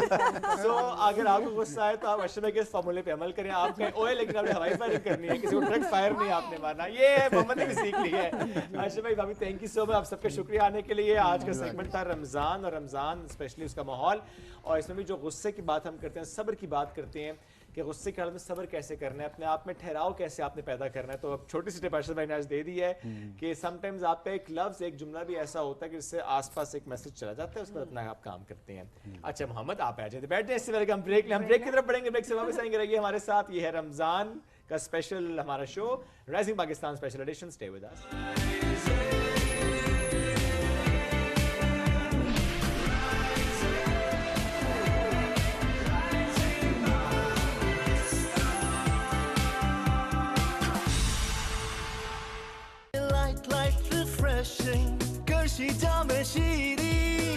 सब पीते हैं लाइट रिफ्रेशिंग, करशी जामे शीरी, सब पीते हैं। जमाने कई बदले, न बदली ममता न बदले हम, जहाँ ममता वहाँ डालडा। लाइट रिफ्रेशिंग, करशी जामे शीरी, सब पीते हैं लाइट रिफ्रेशिंग, करशी जामे शीरी, सब पीते हैं लाइट रिफ्रेशिंग, करशी जामे शीरी, सब पीते हैं लाइट रिफ्रेशिंग, करशी जामे शीरी, सब पीते हैं। कोई भी कैसा भी पुराना गद्दा लाओ और डायमंड सुप्रीम फोम का नया ब्रांड न्यू मैट्रेस धनाधन ले जाओ। लाइट रिफ्रेशिंग, करशी जामे शीरी, सब पीते हैं लाइट रिफ्रेशिंग, करशी जामे शीरी, सब पीते हैं लाइट रिफ्रेशिंग, करशी जामे शीरी, सब पीते हैं लाइट रिफ्रेशिंग, करशी जामे शीरी, सब पीते हैं लाइट रिफ्रेशिंग, करशी जामे शीरी, सब पीते हैं लाइट रिफ्रेशिंग, करशी जामे शीरी, सब पीते हैं लाइट रिफ्रेशिंग, करशी जामे शीरी, सब पीते हैं लाइट रिफ्रेशिंग, करशी जामे शीरी, सब पीते हैं Light refreshing गर्शी जामे शीरी सब पीते हैं Light refreshing गर्शी जामे शीरी सब पीते हैं Light refreshing गर्शी जामे शीरी सब पीते हैं KNNs, ताकि आपके प्यारों को मिलती रहे safe and healthy chicken. Light refreshing गर्शी जामे शीरी सब पीते हैं Light refreshing गर्शी जामे शीरी सब पीते हैं Light refreshing गर्शी जामे शीरी सब पीते हैं Light refreshing गर्शी जामे शीरी सब पीते हैं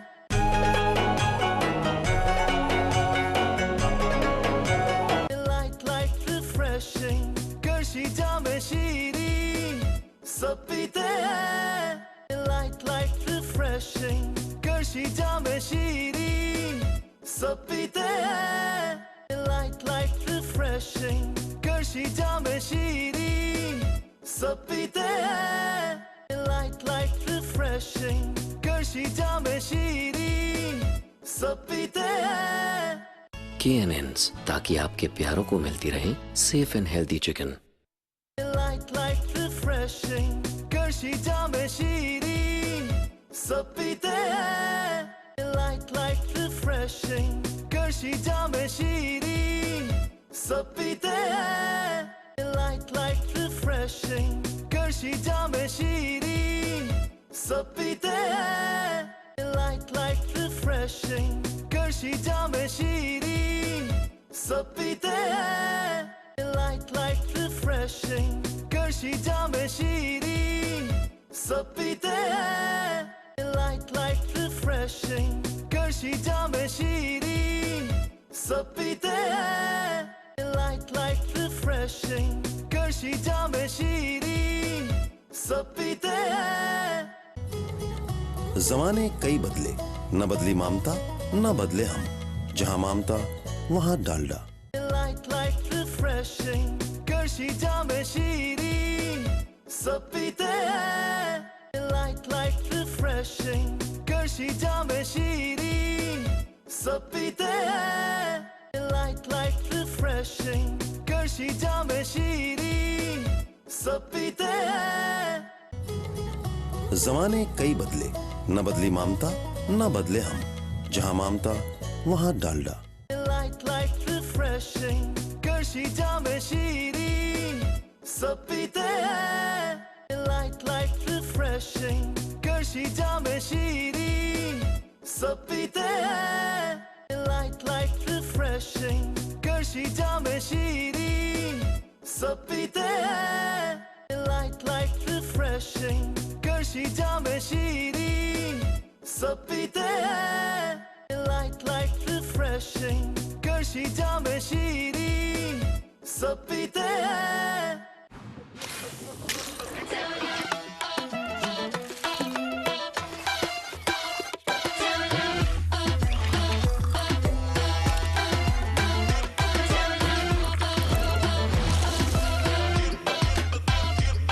इफ्तार को करो refresh with 7 Up।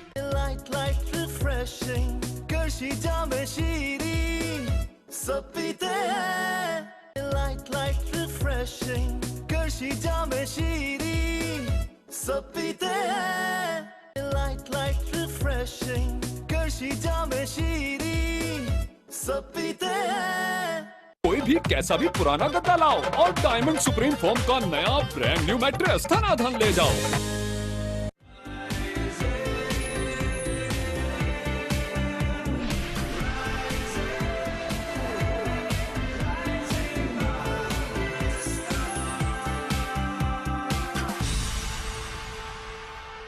Welcome back. Rising Pakistan special edition में कहते हैं एक बार फिर खुशामदीद। बात करते हैं एडवेंचर स्पोर्ट्स की, मोटर स्पोर्ट्स की। उसमें अगर हम पाकिस्तानियों की बात करें तो उसमें ज़ाहिर है बहुत से नाम नजर आते हैं, लेकिन अगर हम पाकिस्तान में खवातीन कैटेगरी की बात करें तो वहां पर भी में नाम नजर आते हैं, व्हिच इज वेरी गुड। बड़ी कम लेकिन जो हैं वो सब पे भारी हैं। उसमें मेरा ख्याल है जेंडर तो साइड पे ही कर दें आप, ओवरऑल अगर कंपटीशन देखा जाए तो सब पे भारी। लेकिन शोएब ये जो चोलिस्तान रेस हुई है, अरे वाह, इसके बारे में जो फरवरी में हुई है, आप में से बहुत सारे लोगों को पता भी होगा, और कुछ टाइम पहले हमने इसका जिक्र भी किया था कि चोलिस्तान रैली होनी है, और उसमें हम देख रहे थे कि सलमा मरवत जो है वो भी पार्टिसिपेट करेंगी बाकी पार्टिसिपेंट्स के साथ। तो खुद बड़ी खतरनाक किस्म की कहानियां मेरे सामने आई हैं, बड़ी दर्दनाक किस्म की। हाँ नहीं, दर्दनाक नहीं कहते, खतरनाक कह लेते हैं उसको। दर्दनाक है या नहीं वो हम सलमा से पूछेंगे, लेकिन जो बात आपने की ना चोलिस्तान की, सो नॉट जस्ट चोलिस्तान, ज़ाहिर है बहुत से लोग जानते हैं, पहले भी मैं एक दफ़ा उनका इंटरव्यू किया था, और वो चोलिस्तान हो या बलूचिस्तान हो, थल हो या हब हो, बहुत सी जगहों पे फ्रॉम नॉर्थ टू साउथ माशाल्लाह तकरीबन तमाम ट्रैक्स पे सलमा को हमने देखा है, और किस तरह से गाड़ी वो भगाती हैं, मतलब भगाती रहती हैं। और जो चोलिस्तान की बात सभी आपने की है, इसमें वाकई एक कहानी है, तो ये हम सलमा से आज पूछेंगे। अस्सलाम वालेकुम सलमा, कैसी हैं आप? वालेकुम अस्सलाम, बिल्कुल ठीक ठाक। पहले तो बहुत बिल्कुल ठीक ठाक, पहले तो बहुत बहुत मुबारक हो, जिंदा वापस आ गई आप। अल्लाह होगा, अल्लाह सलामत रखे आपको। ऐसा सलामत रखे। ये मैंने आपको पहले भी बताया था, अल्हम्दुलिल्लाह सब ठीक ठाक ही आते हैं, लेकिन ये कि थोड़ी बहुत चोटें वोटें लग जाती हैं, हल्की फुल्की चोटें लगती हैं, लेकिन कभी कभी हल्की फुल्की चोट हमें हल्की फुल्की लगती है, लेकिन एक्चुअली में हल्की फुल्की वो नहीं होती है। ये चोट की क्या दास्तान है, क्या कहानी, इस पर आएंगे। प्रीपेयर्ड कैटेगरी में सलमा की इस दफा ये सेकंड पोजीशन, लेकिन जिस तरह ये सेकंड पोजीशन आई है ना, ये इस पे मतलब बहुत से लोग अभी तक हैरान हैं। कहानी है जिसका पूछना चाहेंगे हम। खतरनाक तो वो है, लेकिन दर्दनाक है कि नहीं, ये हमें सलमा बताएंगे। सलमा, व्हाट हैपेंड, क्या हुआ? ये था कि मैं तो सबसे पहले ही चोलिस्तान पहुंच चुकी थी। हम लोगों ने अपनी गाड़ियां टेस्ट करनी थी, क्योंकि हम इस्लामाबाद में रहते हैं ना, हमारे पास ट्रैक होता है, हमारे पास कोई ऐसी जगह नहीं होती। मैं पिछले प्रोग्राम में आपको बताया था, तो हम बहुत पहले ही चले गए, और सख्त गर्मी चोलिस्तान में इस बार थी, जो कि हमने पहले कभी नहीं देखी। फरवरी में गर्मी थी, क्योंकि इस बार पूरे पाकिस्तान में आपको पता है बारिशें वगैरह बिल्कुल ही हुई नहीं ना। तो ये हम गए और हम लोगों ने प्रॉपर अपनी गाड़ियां टेस्ट की, और गाड़ियां भी ऐसे कि आपको ट्रैक तक जाने के लिए ही जस्ट 30-35 किलोमीटर आप ऑफ रोड जाते हैं, उसके बाद आपका ट्रैक स्टार्ट होता है, और उसके बाद ऑलमोस्ट नियर 110 किलोमीटर का जो मेरा ट्रैक था, और उसके बाद वापसी का ट्रैक भी आपका 100 किलोमीटर होता है। तो ये हम डेली जाते थे, लाइक मैं कह सकती हूँ कि हमें 250-300 किलोमीटर गाड़ी जो है हम डेली चलाते थे। डेली चला रहे हैं, सिर्फ उस ट्रैक पे जा रहे हैं प्रैक्टिस करने के लिए। हाँ, प्रैक्टिस कर रहे हैं, गाड़ी टेस्ट कर रहे हैं। काफ़ी अच्छी प्रैक्टिस कर ली थी, क्वालिफाइंग भी बहुत अच्छा हो गया था। फिर जब जिस दिन रेस डे था, तो उस दिन एज यूजुअल आ जाते हैं हर रेसर के साथ, क्योंकि काफ़ी अच्छे बड़े बड़े प्रिपेयर्ड के रेसर, उनके साथ भी मिसहैप्स हो गए थे, हार्ड लक थी उनकी। तो हमें जो ट्रैक भी दिया था, that was very difficult and challenging. ख़वातीन को ज़्यादा टफ ट्रैक दिया इस दफ़ा ये, हाँ मुझे लगता है क्योंकि जो डे 1 का ट्रैक था प्रिपेयर्ड का, मैंने कहा ये इतना खूबसूरत मज़ेदार ट्रैक है, यही दे देते हमें। बट मुझे मज़ा आया वो जो ट्रैक है, क्योंकि इतना इजी ट्रैक जब मिल जाए तो फिर मजा नहीं आता, एंजॉय नहीं करती हूँ। हाँ, सलमा कहते हैं ट्रैक मुश्किल हो ना, ताकि एडवेंचर तो हो। हाँ, एडवेंचर हो। और ये था कि हम जब स्टार्ट लाइन पे ही खड़े हुए थे, तो वहाँ पे गाड़ी का पावर स्टीयरिंग उड़ गया। हाँ बिल्कुल, पावर स्टीयरिंग काम नहीं कर रहा था। नॉर्मल इन दिस केस जब भी हम की बात करते हैं रैलीज की, कि अक्सर ये जिक्र होता है ना, पावर स्टीयरिंग उड़ जाता है, तो ये नॉर्मल होता है? ये बस ये हो जाता है, लाइक अब टेक्निकल इश्यूज आपके कभी भी कहीं भी आ सकते हैं। तो हम लोगों ने जब चेक किया उसको, तो जैसे आपको एक्सेलेरेटर आप जितना देंगे उसको, और आरपीएम 1 to 2 पे जाएगा, 2 पे तो आपका स्टीयरिंग उससे बिल्कुल सॉफ्ट नॉर्मल काम करता है। तो खैर मैंने अपनी टीम को कहा, मैंने कहा कोई इशू नहीं है भाई, अच्छा है गाड़ी स्पीड में चलाऊंगी। मुझे एक और थोड़ा सा एक मोटिवेशन मिल गई है कि भाई गाड़ी पे एक्सेलेरेटर से पाँव ही नहीं उठाना। I was going very good, और 16 किलोमीटर पे, एग्जैक्ट 16 किलोमीटर हमारे पास जो मैप था, मैंने देखा ब्रेक उड़ गई totally, like there was no brake. और ये मेरी लाइफ में पहली बार एक, अच्छा मुझे ना तमाम में मूवीज याद आनी शुरू की, जिसमें ना मैं ट्रैक पे हूँ, स्ट्रेस में भी हूँ, मैं सोच रही, मैंने कहा अच्छा ऐसे ब्रेक फेल होती है। मैंने अपने नेविगेटर को कहा, मैंने कहा ब्रेक उड़ गई। कहता है नहीं डस्ट आई होगी तो आपको वो फील हो रहा होगा। मैंने कहा नहीं, ब्रेक नहीं है। मैं गाड़ी 140 पे लेके कि मुझे उसने कॉशन दी, कहता है स्लो डाउन। क्या मतलब, क्या अब आगे कॉशन आ रही थी, आगे लेफ्ट राइट कुछ आ रहा था, इतना मुझे याद नहीं है। मैंने कहा ब्रेक नहीं है। आपने इस तरह तो नहीं कहा होगा ना कि ब्रेक नहीं है ना, उन्होंने कहा होगा नहीं चेक करो, मतलब उससे बड़ा पैनिक हुआ। नहीं, that was not panic, but I was brake कहाँ चली गई, ब्रेक नहीं है। अब वो वाली सिचुएशन में नहीं ला सकती ना। तो क्या कहते हैं, हमने कहा ब्रेक नहीं है। अभी हम इंशाल्लाह वो वीडियो लगाएंगे यूट्यूब पे। हमारे पास पूरी लाइक कैमरा से डैश कैम्स हैं, तो इनसाइड आउट, तो वो तो देखने वाले हैं मेरे, मैं लगाऊंगी, एक्सप्रेशन भी है उसमें। तो फिर उसके बाद हमने लाइक वायरलेस कॉल की। अच्छा, मेरे नेविगेटर से लाइक यूनिवर्सल कॉल चल गई, वो ये था कि आपके बेसिस लगे हुए होते हैं वहाँ पे, सारी अपनी रेसर्स ने भी और ये वो सबको कॉल चली गई। हमने अपनी टीम को देनी थी पर उसने सबको दिला दी। मैंने कहा चलो, हमें नहीं पता थी ये बात, बिल्कुल भी नहीं पता था। तो वो हमें कॉल आई कि गाड़ी रोक दो। अच्छा। तो मुझे नेविगेटर कहता है गाड़ी रोको।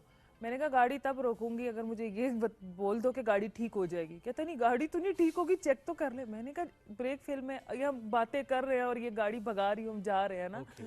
तो मैंने कहा मैं गाड़ी क्यों रोकूं, लाइक किस लिए रोकनी है ना, पर मुझे बताओ। नहीं नहीं गाड़ी रोको, गाड़ी रोको। अच्छा चलो जाने दो। अब इसी तरह आते आते ऑलमोस्ट लाइक 16 के बाद 90 किलोमीटर ट्रैक था। और अब ये था कि ऐसे टर्न्स आते थे कि जहाँ पे आपको गियर डाउन करना होता था।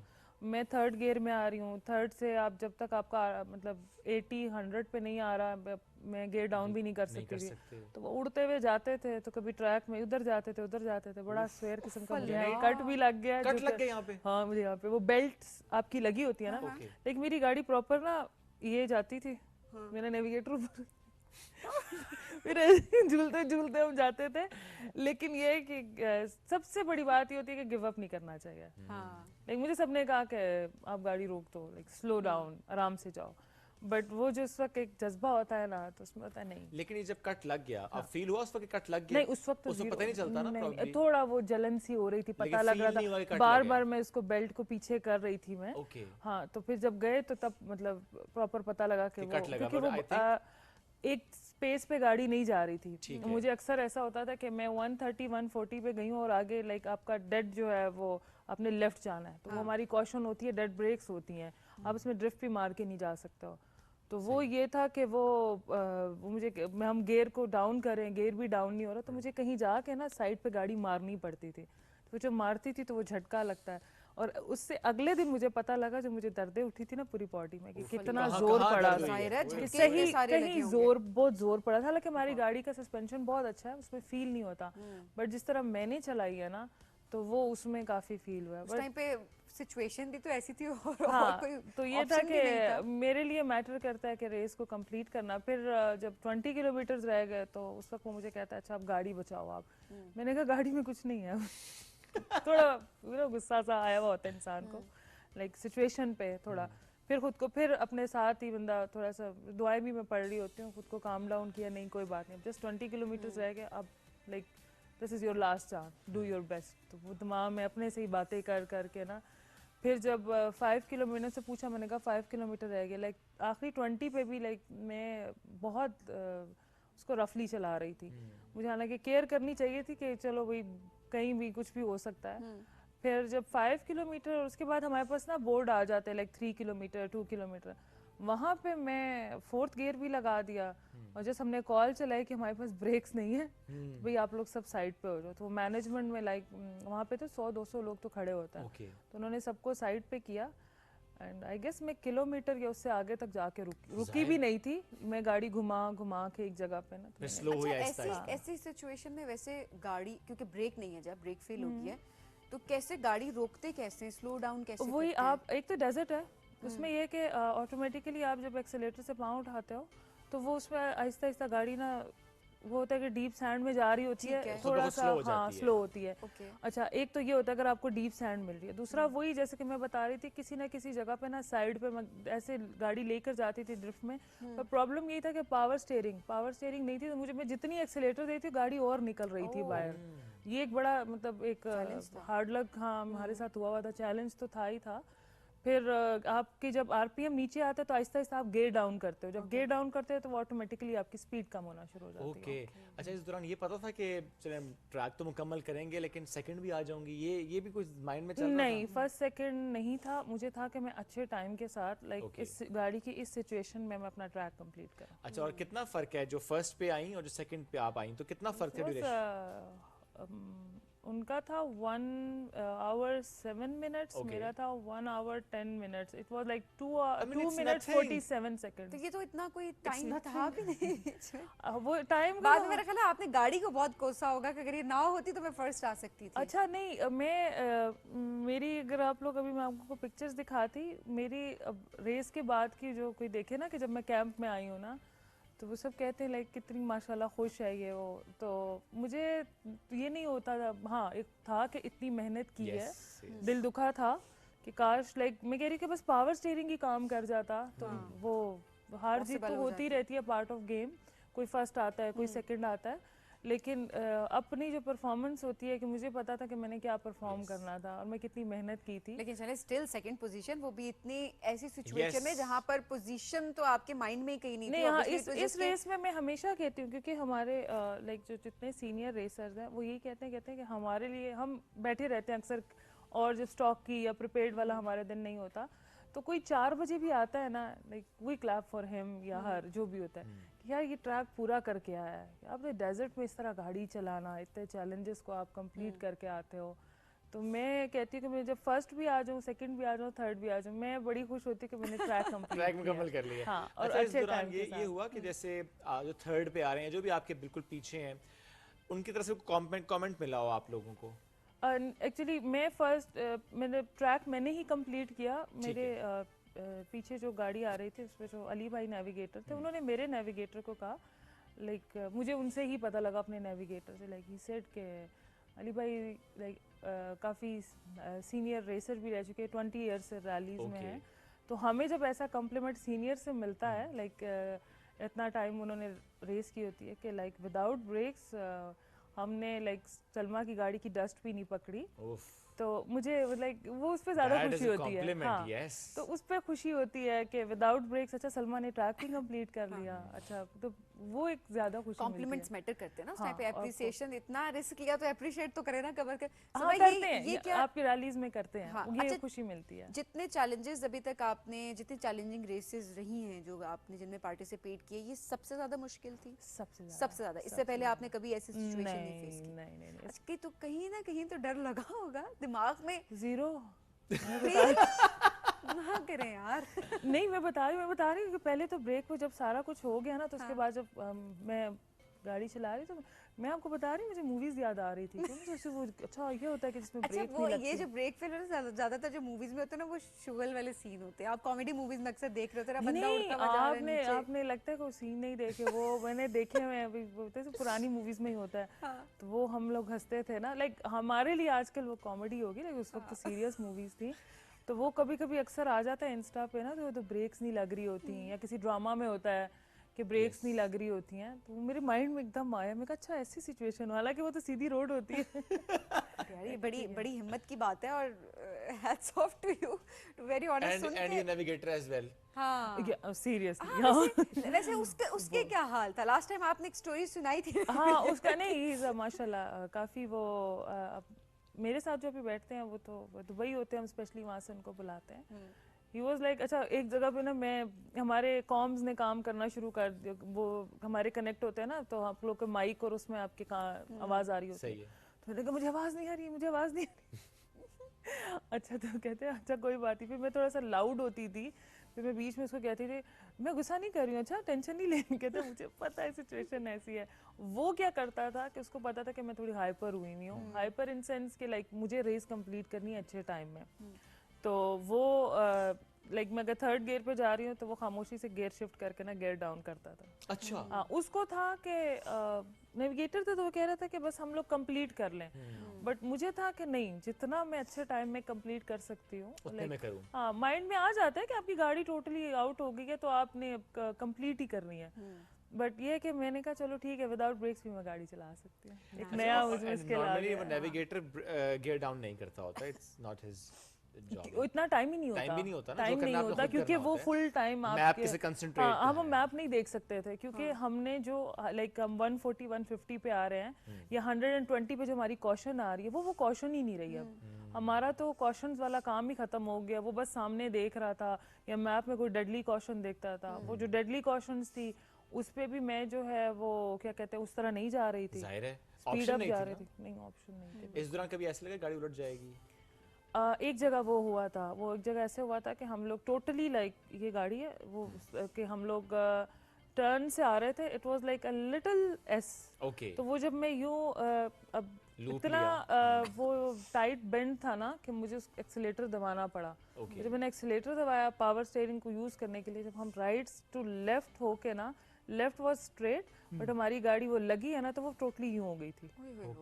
तो वो फिर जब वो यूं गई है तो बस उसके बाद मुझे कुछ याद ही नहीं है, लेकिन बट वो मुझे और उसको वो याद है कि लाइक वो ऐसे में उसको देखा, मैं कहा अच्छा ठीक है जी गाड़ी उड़ रही है यार, फिर भी देख रहे हैं दूसरे का ठीक हो। तो बाकी ये कि गाड़ी माशाल्लाह ऐसा सस्पेंशन है, खैर इस सस्पेंशन की काफी गाड़ियां उलट भी गई थी, बट इतना था कि नहीं उल्टेगी, बस दिमाग में ये डर नहीं लगा हुआ था। अगर डर लगा होता तो शायद मैं ना चलाती, फिर आप भी ना चलाती। हाँ, पर शायद जब आपको कहा जा रहा था कि रुक जाएं, गाड़ी रोक लें, तो शायद आप उस टाइम पे रुक ही जाती अगर डर थोड़ा बहुत भी डाउट होता है। हाँ, अगर ये वाला ये मे भी ये गाड़ी ना होती जिस इस सस्पेंशन के साथ जो मेरी गाड़ी में लगा हुआ है, तो शायद मैं ऐसे ना चलाती। मुझे इस गाड़ी पे पूरा ट्रस्ट था, गाड़ी पे ट्रस्ट था, नेविगेटर पे भी ट्रस्ट था, और आप सब दूसरे पे भी ट्रस्ट था। नेविगेटर पे ट्रस्ट था, हाँ बिल्कुल ट्रस्ट है, बिल्कुल है, वो हम जिस तरह हमेशा से कभी करते हैं। टीम वर्क ना, जिस तरह से है कि एक दूसरे को सपोर्ट के, एक हाइपर हो रहा है तो दूसरा काम डाउन कर रहा है उसको, या वरना उसने अगर पैनिक करना शुरू कर देना तो फिर सलमा ने क्या करना था। बिल्कुल ऐसे ही है, टीम वर्क,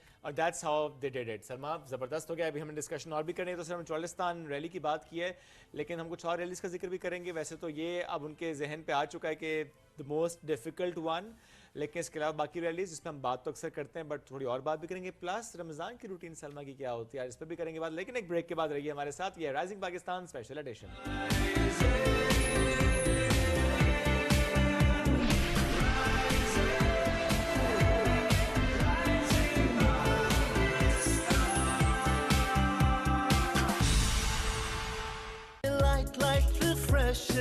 करशी जामे शीरी सब पीते हैं, लाइट रिफ्रेशिंग करशी जामे शीरी सब पीते हैं, लाइट रिफ्रेशिंग करशी जामे शीरी सब पीते हैं, लाइट रिफ्रेशिंग करशी जामे शीरी सब पीते हैं, लाइट रिफ्रेशिंग करशी जामे शीरी सब पीते हैं, लाइट रिफ्रेशिंग करशी जामे शीरी सब पीते हैं, लाइट रिफ्रेशिंग करशी जामे शीरी सब पीते हैं।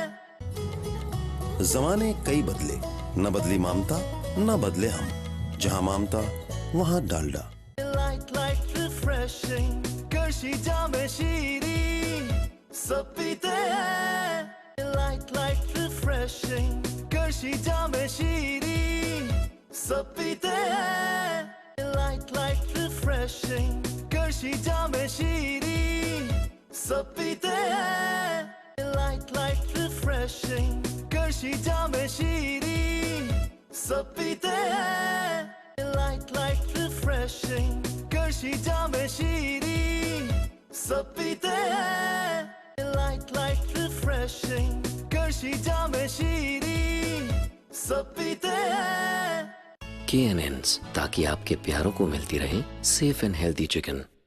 लाइट रिफ्रेशिंग करशी जामे शीरी सब पीते हैं, लाइट रिफ्रेशिंग करशी जामे शीरी सब पीते हैं, लाइट रिफ्रेशिंग करशी जामे शीरी सब पीते हैं, लाइट रिफ्रेशिंग करशी जामे शीरी सब पीते हैं, लाइट रिफ्रेशिंग करशी जामे शीरी सब पीते हैं, लाइट रिफ्रेशिंग करशी जामे शीरी सब पीते हैं, लाइट रिफ्रेशिंग करशी जामे शीरी सब पीते हैं, लाइट रिफ्रेशिंग करशी जामे शीरी सब पीते हैं।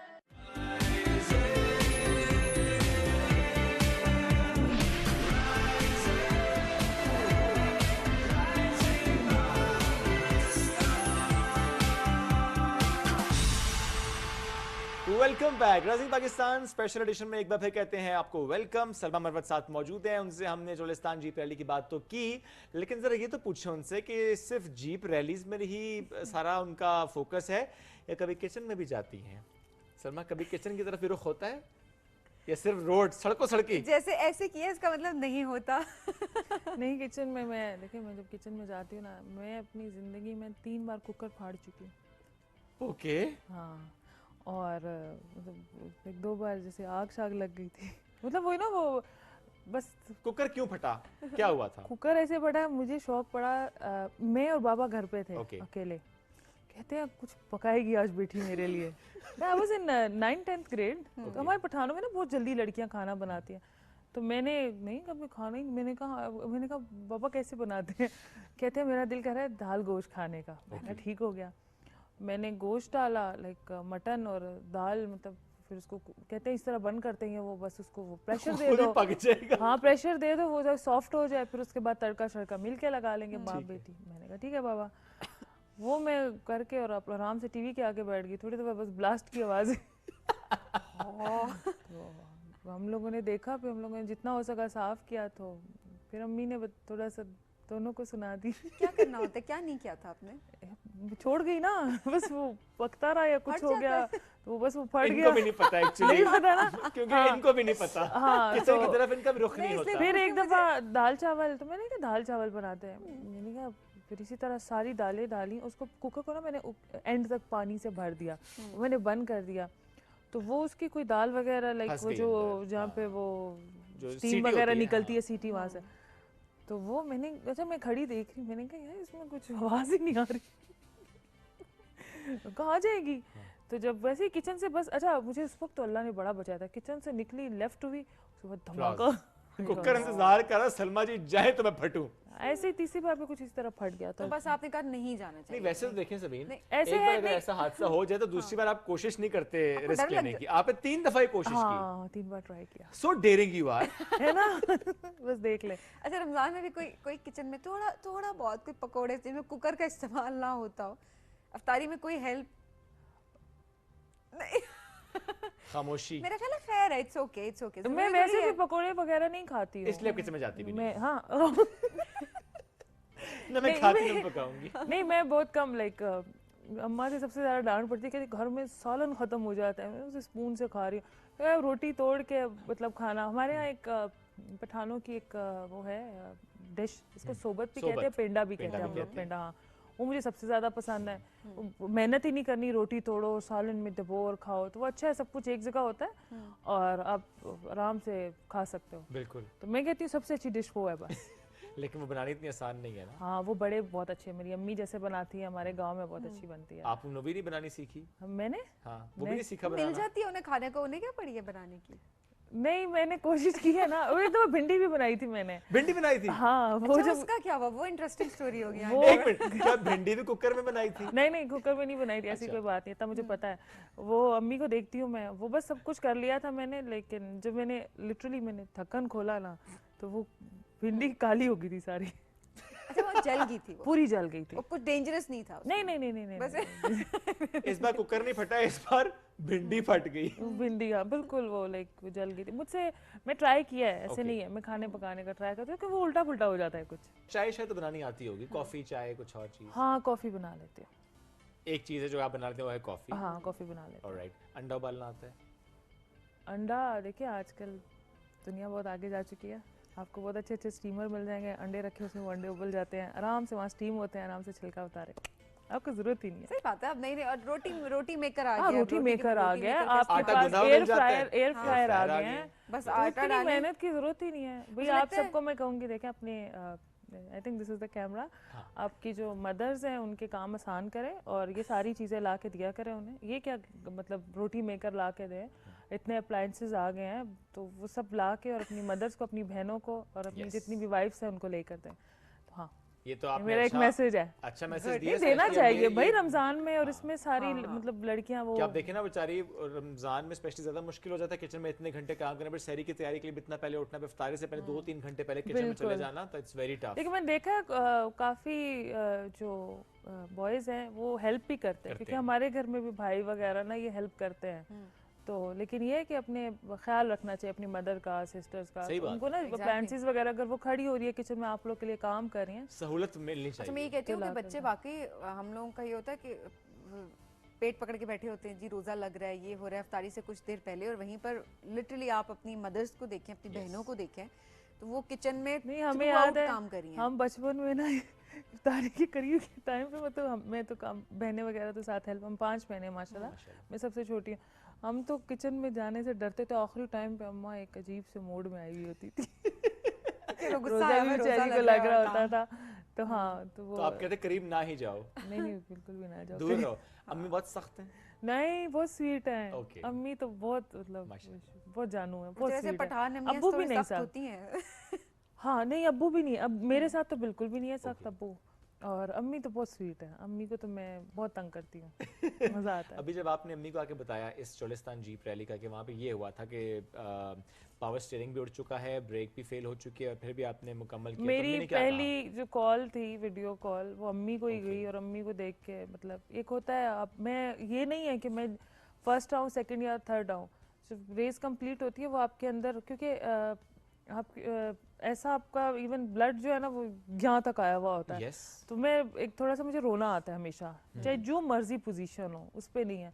फिर अम्मा को फोन जाता है, फिर मैं रोने लग गई, क्या हुआ क्या हुआ क्या हुआ, ठीक, मेरे क्या सारी बहनें भी आई, फैमिली कॉल, ठीक होना ये वो, मैंने कहा अम्मा ब्रेक फेल हो गई, कहती हैं जितनी मैंने दुआएं की हैं ये है वो, बस शुक्र है तुम ठीक आ गई हो, गाड़ी क्यों नहीं रोकी, ये वो, तो बस ये वो जो एक नेचुरल रिएक्शन माँ का है कि रेस गई भाड़ में, बेटी सही सलामत वापस आ जाए, तो वो ऐसी है। हालांकि 5 बेटियां हैं, तो एक होता है कि ना उनको वो होना चाहिए, लेकिन अम्मा सबसे बहुत करती हैं माशाल्लाह, नहीं होता है, औलाद भी हमसे। अच्छा ऐसा नहीं है कि आप लाडली हैं सबसे, बाकी भी मतलब इक्वल रखा हुआ है? मैं ऐसी हूँ, मैं थोड़ी वो मैं सबसे ज्यादा ना हंसी मजाक करती रहती हूँ, और उनको पता है ये जिद्दी है, मैं थोड़ी जिद्दी हूँ। थोड़ी नहीं, काफी ज्यादा है वैसे, जो लाइक बुरी वाली जिद नहीं, नहीं अच्छी वाली, कि वो ये होता है ना कि जो सोच लिए वो करके दिखाना है, हम जिद्दी उसको कहते हैं। हाँ हाँ तो अच्छा वो जिद्दी है ना, अच्छा वो जो दूसरे वाले होते हैं वो ढीठ होते हैं। नहीं ढीठ नहीं, नहीं ढीठ है कि ढीठ है, मैं दोनों सो ऑनेस्ट और आप? मैं भी दोनों। मैं सवाल इसलिए किया, मैं भी मुड़ के पूछने लगी थी, और आप मेरा भी लोगों को पता है, एक्चुअली जिद्दी आप नेचुरली हो जाते हैं, ढीठ आपको हालात बनाते हैं, ढीठ हालात बनाते हैं, वैसे ये भी है। आप अब कहते हैं नहीं, फिर आप ढीठ हो गया, कह सकते हैं कहीं कहीं जगह पे हम ढीठ भी हैं, पाकिस्तानी आजकल पर ढीठ हो गए। कुछ शहर के लोग भी जालिम सन, कुछ सानू मरंदा शौक भी सी ऐसे कर लेते हैं। सलमा, बाकी बहनों को भी शौक है रेसिंग का, या कुछ मुझे देख के अब तो सबको हो गया, करती हैं सारी? नहीं देखती हैं। अच्छा साथ कोई बैठी है आज तक, कोई स्पीड दी हो साथ बिठा के, और कुछ ऐसा मामला हुआ? हाँ बैठती हैं, बड़ी वाली बाजी तो चीखें मारती हैं नहीं ये वो इस तरह, तो बैठती हैं साथ, लेकिन सबको है कि लाइक शी इज गुड, तो उनको इशू नहीं होता, बिकॉज़ उन्हें पता है आप ट्रेंड है माशाल्लाह, और इतना आपने अपने आप को प्रूव भी किया है। और दूसरा ये कि अभी हम यही देख रहे हैं कि कोई करीब कोई ऐसी रैलीज हो ना जिनमें लाइक स्टे वगैरह, तो आप पूरी फैमिली को ले जाओ, तो अभी जैसे एक सरफरंगा होनी थी, वो नहीं हुई, सब तैयार थे कि हम आएंगे, काफ़ी फैमिली वाले, तो वो एक्सपीरियंस करना चाह रही है, लाइक लाइव देखना चाह रही है सरफरंगा डेजर्ट। हाँ ओके, अभी लाहौर में इवेंट आ रहे हैं ना नेक्स्ट? जी बिल्कुल, लाहौर में आ रहे हैं, लाहौर करीब है, तो उसमें फैमिली को लेकर जाने का प्लान है? उसमें शायद हो, उसमें शायद ओके, उसकी खास तैयारी कर रही हैं? बस तैयारी है? हाँ तैयारी, आप लोगों ने भी चोलिस्तान आना था। हम लाहौर आएंगे ना? हाँ तो आने वाले बने बिल्कुल। हमने सुना है चोलिस्तान में गर्मी बहुत ज्यादा है, फिर हमने अपना गर्मी नहीं, वैसे अच्छा किया क्योंकि वहाँ पे आपको कैंप्स वगैरह में या आप TDCB के रिजॉर्ट्स में रह सकते थे, लेकिन गर्मी बहुत ज्यादा थी, अच्छा। तो हमें पता नहीं, हम आते It was a good decision then. हाँ it was like कुछ ऐसे मसरूफियात थी, वरना हमारा प्लान वाकई जाने का था, ये थोड़ा एडवेंचरस है, ये कह रहे हैं, ये शुएब को हमने भेज भी देता और चला भी जाना था। हाँ काफी एक्टिविटीज भी बाकी होती हैं, और बाकी आप जो डेजर्ट में जाते हो, इस बार तो खैर मैंने ये पहली बार हुआ है कि हम लोग 7th को गए थे, और हमारी रेस थी लाइक हमारी आगे हो गई थी, तो 16th को मेरी रेस हुई थी, ऑल डे मैं प्रैक्टिस करती रही हूँ, और 15 को मैं सुबह गई हूँ ट्रैक पे, ट्रैक करके वापस आई हूँ, और जिस चाय पिए बिस्किट खाएं, क्योंकि खाना नहीं खा सकते, आपको फिर वो बड़ा इशू हो रहा होता है पूरा रास्ता, क्योंकि स्ट्रेट ट्रैक नहीं होता। दोबारा ट्रैक पे गई हूँ, और मुझे लाइक जब मैंने अपना एंड किया है ट्रैक, उसके बाद 90 किलोमीटर आपको बाहर निकलने के लिए ट्रैक से आना पड़ता है, लाइक ऑफ रोड करके, तो वो जो हम एंड पे पहुंचे उस वक्त ऑलमोस्ट 7 बज गए थे, तो मैंने वापसी वाला ट्रैक फिर वहाँ आधा घंटा में गाड़ियाँ रोकनी पड़ती है। मैं वहाँ से 7:30 निकली, तो मुझे ना रात में मैंने एक्सपीरियंस हुआ है कि मुझे रात में गाड़ी चलानी पड़ी है। मेहनत बहुत की थी इस बार, मेहनत की थी तभी देखें अल्लाह ने ये जो मैं अभी कह रही हूँ ना ब्रेक्स के बगैर, लाइक मुझे ट्रैक याद था, एक्चुअली याद था, ये सबसे जरूरी होता है। इतना लंबा ट्रैक है और आई मीन डेजर्ट का ट्रैक तो it's kind of a no track actually, it's not a normal track, it's not normal track यार। अच्छा, अभी एक और इवेंट भी हुआ था कुछ दिन पहले, ऑटो क्रॉस। हाँ जी, ऑटो क्रॉस। ये ऑटो क्रॉस क्या होता है?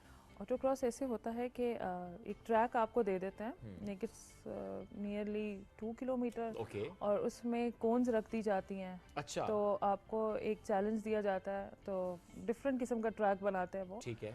तो वो उन कोन्स को टच किए बगैर आपने गाड़ी को कम से कम टाइम में आपने स्टार्ट टू फिनिश पे लेके जाना है। अच्छा, ये ड्राइविंग टेस्ट का इम्तिहान है लेकिन फास्ट किस्म का। लाइसेंस मिल गया था? वो इजी नहीं होता क्योंकि गाड़ियाँ, जैसे कि मैं C63 चला रही थी, तो वो इजी नहीं होता। लाइक उसमें आपको एक कोन भी टच किया, लाइक टच इन सेंस कि गिरा दी, लेकिन कुछ होती है कि आपने जस्ट टच किया और एक बॉक्स से बाहर निकल गई कोन, लाइक यू नो जस्ट उसने मूव किया तो उसमें भी है, लेकिन जस्ट हवा भी लग सकती है, गाड़ी इतनी स्पीड में जा रही होती है। लेकिन अगर टच की गिर गई और थोड़ा उसने मूव किया तो आपके 2 सेकंड साथ साथ माइनस होते जाते हैं। आपके उस टाइम में ऐड हो रहे हैं 2 सेकंड्स? हाँ, ऐड होते जाते हैं। सो कितने मिनट में किया आपने फिर ये 2 किलोमीटर का ट्रैक? अच्छा, मुझे तो बड़े मजे की बात, मेरे साथ जो कैटेगरी में लाइक अब मैंने इनको एक मशवरा दिया कि आप प्लीज वुमेन और मेन कैटेगरी खत्म कर दें, लाइक सेम कर दें, बट इसलिए बनाई थी कि ताकि लड़कियों को थोड़ा सा मोटिवेशन मिले, क्योंकि एकदम लड़कियों को आप मेल के साथ भगाएंगे तो वो ये होगा कि वो बेचारी घबरा जाएंगी। लेकिन अभी ये मैं देख रही हूँ कि सेकंड और घबराना भी चाहिए वैसे। हाँ, अभी घबराएंगे क्योंकि मैंने अब कह दिया कि मुझे लाइक मैं बम्प अप करूंगी ब्रेक में और वो सेकंड पोजीशन लेके आई है। जस्ट इमेजिन उनकी गाड़ी ठीक होती फिर क्या होता। सही बात, तभी मैंने कहा मर्द घबराएंगे। मर्द को घबराना चाहिए अब। वो फिर हो सकता है डिमांड करे कि मेन ओनली कैटेगरी रखी जाए, खवातीन नहीं आएंगी हमारी कैटेगरी में। नहीं, आपको अगर मैं कहती हूँ कि अगर मुझे अगर जैसे मेन कैटेगरी में कर देंगे, लाइक ऑटो क्रॉस की बात कर रही हूँ, उसमें ये होगा मैं उसी हिसाब से गाड़ी चलाऊंगी। मैं कहूँगी अच्छा जी इसका ये टाइम आया, अब अगली बार मैं इससे बेटर चलाऊंगी, इससे बेटर। तो आपका ना कंपटीशन जितना सख्त होता जाता है तो वो आप उतने ही ना उसी तरह परफॉर्म कर रहे होते हो। एब्सोल्युटली, ऐसे बिल्कुल ऐसे ही है। सो ये जो ऑटो क्रॉस है ये फ्रीक्वेंटली होते रहते हैं इस तरह के इवेंट्स? हाँ, कराची लाहौर में होते हैं, इस्लामाबाद में ये दूसरा हुआ है। क्या फायदा होता है एज ए रेसर? क्या फायदा होता है ऑटो क्रॉस का? प्रैक्टिस होती है। नहीं, देखिए मैं बताती हूँ, इसमें ये है ना कि मैं आपको बताऊँ कि हमारे पास ट्रैक्स ही नहीं है बिल्कुल। इस्लामाबाद में आप देखो कोई ट्रैक नहीं है। ये आपको एक हाँ, जो जितने भी शौकीन जो जितने भी लड़के लड़कियां वो आते हैं और यहाँ पे रेस कर सकते हैं प्रॉपर। आपको एक चैलेंज मिल रहा है, तो आप आके यहाँ पे चैलेंज कंप्लीट करो तो आपको अच्छा सा मतलब वो तरह इनाम शनाम भी मिल जाता है, आपके थोड़ा लाइमलाइट में भी आ जाता है। इस तरह के इवेंट्स होने चाहिए क्योंकि लीगल है, दे आर लीगल। सबसे बड़ा इनाम कब मिला आपको और क्या मिला? सबसे बड़ा इनाम अभी तक का, जितनी आपने रेसेस जीती हैं, कौन सा प्राइस सबसे ज्यादा था? सबसे बड़ा